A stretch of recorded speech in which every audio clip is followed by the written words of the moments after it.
में जारी होगा, उसके पश्चात होगा। अभी उसमें तैयारी चल रही है। हम आपको शीघ्र ही मीडिया के माध्यम से और आदेश जारी करके हम अवगत कराएंगे। अभी थोड़ा सब्र रखिएगा, ठीक है।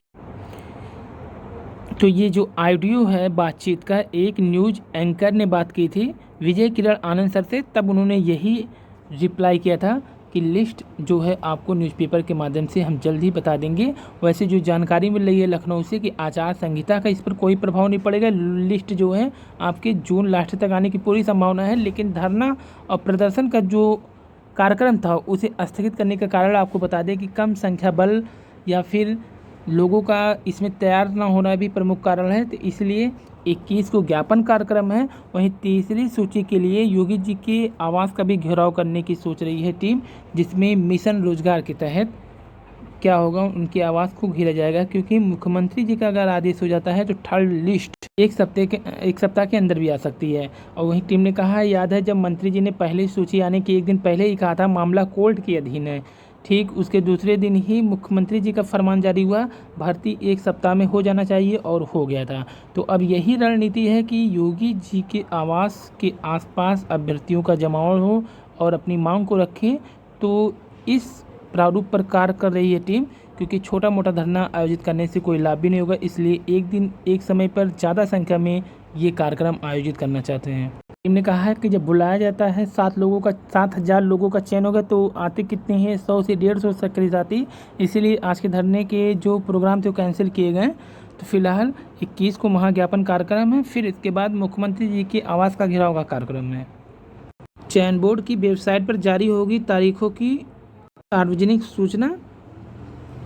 500 आंगनबाड़ी कार्यकर्ताओं की भर्ती के लिए विज्ञापन जारी। जूनियर टेटी पास करने वाले के लिए कोई भर्ती नहीं है। यूपी टेटी प्रमाण पत्र भी ताउम्र मान्य किए गए हैं। उत्तर प्रदेश शिक्षक पात्रता परीक्षा प्रमाण पत्र आजीवन वैध। नवचयनित प्रवक्ताओं को मिलेगी ऑनलाइन नियुक्ति। डीएलएड के लिए ऑनलाइन आवेदन 20 जुलाई से। रोनाल्डो ने हटाई कोका कोला की बोतल, कंपनी को हुआ 29,328 करोड़ का नुकसान। रोनाल्डो बोलो हम कोल्ड ड्रिंक नहीं पीते, पानी पीने की आदत डालनी चाहिए।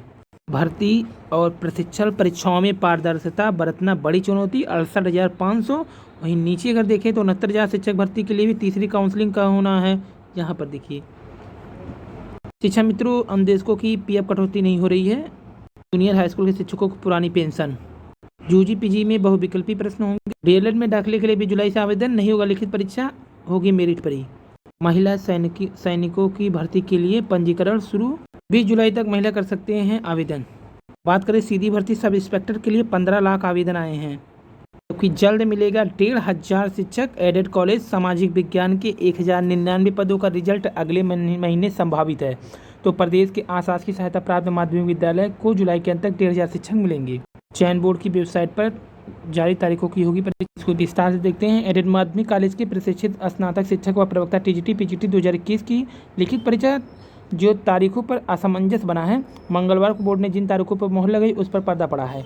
वही समाचार पत्रों में दावे अलग है। इससे प्रतियोगी परेशान है, वे चयन बोर्ड से तारीख स्पष्ट करने की मांग कर रहे हैं। वहीं उप सचिव का कहना है कि वेबसाइट पर जारी तारीखों पर ही परीक्षा होगी, न कि पेपर के द्वारा जारी की गई तारीख पर। इसकी तैयारी चल रही है, पूरा होती ही सूचना सार्वजनिक की जाएगी। माध्यमिक शिक्षा सेवा चयन बोर्ड उत्तर प्रदेश एडेड माध्यमिक कॉलेज में शिक्षकों की भर्ती कराता है। चयन बोर्ड की अहम बैठक मंगलवार को ही 2021 की परीक्षा तारीखों सहित परिणाम की जो समय सारणी है उस सुप्रीम कोर्ट में सौंपा जाना है। तो परीक्षा तारीखों की सूचना बोर्ड सार्वजनिक नहीं की है। इससे बुधवार को समाचार पत्रों में अलग अलग दावे हुए, इससे प्रतियोगी असहज हो गए। युवा मंच के अध्यक्ष अनिल सिंह ने चयन बोर्ड से कहा कि आधिकारिक तौर पर आप 72 शिक्षकों के समायोजन के बारे में जानकारी दी। इसके अलावा परीक्षा तारीखों से लेकर अन्य तमाम लंबित मामले पर क्या निर्णय हुआ यह स्पष्ट नहीं। उन्होंने चेतावनी दिया है कि अगर 48 घंटे में चयन बोर्ड ने लंबित सवालों की जानकारी वेबसाइट के माध्यम से घोषित नहीं किया तो 20 जून को आंदोलन तेज किया जाएगा। वहीं एडेड कॉलेज सामाजिक विज्ञान के 1,099 पदों का रिजल्ट अगले महीने संभावित है। तो प्रदेश के आशासकीय सहायता प्राप्त माध्यमिक कॉलेजों में जो जुलाई के अंत तक 1,500 शिक्षक मिल जाएंगे। उत्तर प्रदेश माध्यमिक शिक्षा सेवा चयन बोर्ड टीजीटी की जो 2016 की सामाजिक विज्ञान विषय में कुल 1,099 पदों के सापेक्ष 3,662 अभ्यर्थियों में से 2,800 का साक्षात्कार ले चुका है। बचे हुए 862 अभ्यर्थियों का साक्षात्कार कोरोना के कारण स्थगित करना पड़ा, लेकिन अब स्थितियां समान होने लगी। जुलाई के पहले सप्ताह में बचे हुए 862 अभ्यर्थियों का इंटरव्यू भी पूरा हो जाने की उम्मीद है। उसके बाद अंतिम चयन परिणाम घोषित कर दिया जाएगा। इसके अलावा टीजीटी कला के 391, पीजीटी कला के 33, नागरिक शास्त्र बाल बालिका वर्ग के 13 कुल 437 पदों के साक्षात्कार हो चुके हैं। अंतिम परिणाम बहुत जल्द आएगा। तो 3662 अभ्यर्थियों को साक्षात्कार के लिए बुलाया गया था। विषयवार अगर अध्यापकों के पद देखें तो हिंदी 4, विज्ञान 5, सामाजिक विज्ञान 5, गणित 6, संस्कृत 2, अंग्रेजी के 4 ये पद हैं। छावनी परिषद के 37 शिक्षकों की भर्ती का यहाँ पर छावनी शिक्षकों की छावनी परिषद की ओर से प्रयागराज में संचालित 3 स्कूलों के लिए 37 अध्यापक की भर्ती होनी है। तो यहीं पर ये सामाजिक विज्ञान के और अन्य के लिए पद निकाला गया है। तो 21 जून शाम 5 बजे तक आवेदन कर सकेंगे।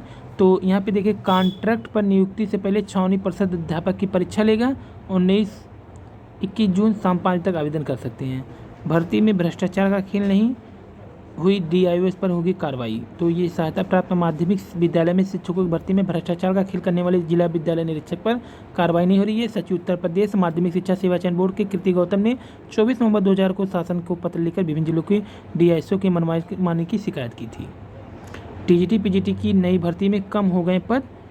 तो 2021 में जो शिक्षकों के पद कम हो गए, शासन को प्रशिक्षित स्नातक के 12,949 और प्रवक्ता के 2,609 पदों पर नियुक्ति का प्रस्ताव भेजा, लेकिन 29 अक्टूबर को पहली बार विज्ञापन जारी हुआ था तो 15,508 रह गए। उसके बाद 15 मार्च को जब संशोधन हुआ तो 15,198 रह गए। इस दौरान DIS से मिली रिपोर्ट के आधार पर चयन बोर्ड को कम करनी पड़ी। नागरिक पुलिस में सब इंस्पेक्टर PSC और प्लाटून कमांडर में भर्ती के लिए 9,534 रिक्त पदों पर सीधी भर्ती के लिए ऑनलाइन आवेदन जो मांगे गए थे 15 लाख फॉर्म आ गए। जबकि महिला सैनिक की भर्ती के लिए पंजीकरण शुरू हो गए। भारतीय सेना में महिला सैनिक की भर्ती के लिए पंजीकरण शुरू हो गए। 20 जुलाई तक आप पंजीकरण कर सकते हैं। हाई स्कूल में 45% अंक होने चाहिए। प्रत्येक विषय में 33% अंक भी जरूरी है। युवती की ऊंचाई 152 सेंटीमीटर, वजन सेना चिकित्सक मानक के अनुसार। तो जूनियर TT पास करने वालों के लिए कोई भर्ती ही नहीं है। बेसिक शिक्षा विभाग की ओर से प्रदेश के परिषदीय विद्यालय के लिए 2011 में TT शुरू होने के बाद कोई भर्ती नहीं की गई है। सरकार की ओर से एडेड जूनियर हाई स्कूल में भर्ती के लिए 1894 पदों की घोषणा हुई, तो लेकिन परीक्षा आज तक नहीं हुआ। 2011 में TT पास करने वाले भर्तियों को TT पात्रता भी इसी बीच खत्म हो गई। अब प्रदेश सरकार की ओर से TT आजीवन मान किए जाने के बाद जूनियर TT पास अभ्यर्थी ने बेसिक शिक्षा परिषद की ओर से नई भर्ती घोषित करने की मांग उठाई है। वहीं रीट परीक्षा 26 सितंबर को आयोजित करने का निर्णय लिया गया। EWS अभ्यर्थियों के लिए आवेदन 21 जून से 5 जुलाई तक लिए जाएंगे। बहुत जल्द माध्यमिक शिक्षा बोर्ड संशोधित विज्ञापन भी जारी करेगा। तो राजस्थान शिक्षक पात्रता परीक्षा रीट 2021 का आयोजन 26 सितंबर को बड़ी संख्या में उत्तर प्रदेश से भी लोग पाँव डाले हैं। वहीं 53,000 आंगनबाड़ी कार्यकर्ताओं की भर्ती प्रक्रिया शुरू हो गई है। अब तक 28 जिलों ने जारी कर दिया भर्ती का विज्ञापन। 3 जुलाई तक सभी जिलों में विज्ञापन जारी करने के निर्देश।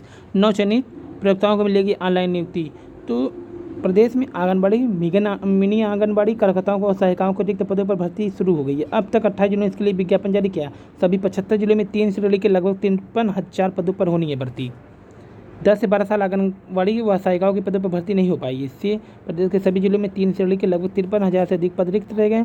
राज्य सरकार ने चुनावी साल को देखते हुए सभी जिलों में आंगनबाड़ी के रिक्त पदों पर भर्ती करने का निर्देश दिया।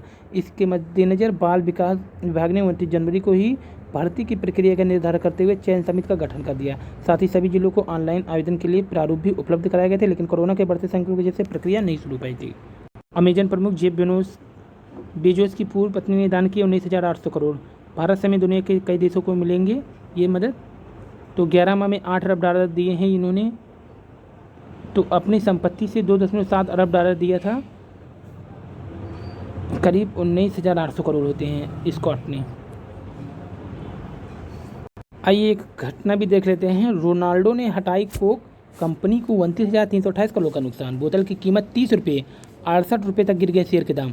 तो हुआ क्या है कि पुर्तगाल के एक मशहूर फुटबॉलर खिलाड़ी क्रिस्टियानो रोनाल्डो ने अपने सामने मेज पर रखी कोका कोला की 2 बोतल के हटा दी। इसकी कीमत भी जानते कितनी थी? खाली 30 रुपये थी। कंपनी को 29,328 करोड़ का नुकसान हुआ। जानकारों का कहना है कि कोक की इन बोतल की कीमत महज 30 रुपये रही होंगी, लेकिन रोनाल्डो के इस कदम से कंपनी को हजारों करोड़ का नुकसान झेलना पड़ा। दरअसल यूरो कप के दौरान हंगरी के खिलाफ मैच से पहले रोनाल्डो के प्रेस कॉन्फ्रेंस होनी थी।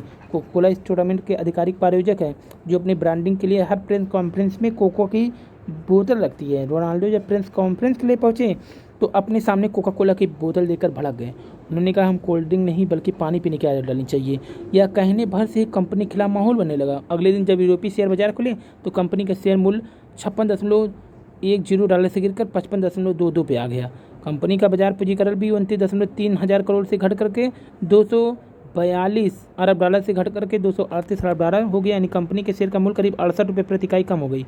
फिटनेस के लिए जाने जाते हैं रोनाल्डो। 36 वर्षीय रोनाल्डो अपने फिटनेस और अनुशासन के लिए जाने जाते हैं। वे एक खिलाड़ी के तौर पर हमेशा फिटनेस को लेकर संदेश दिया करते हैं। लिहाजा कोल्ड ड्रिंक के खिलाफ उनके रवैये का प्रशंसकों पर गहरा प्रभाव पड़ा, जिसका असर कंपनी के शेयर पर दिखा।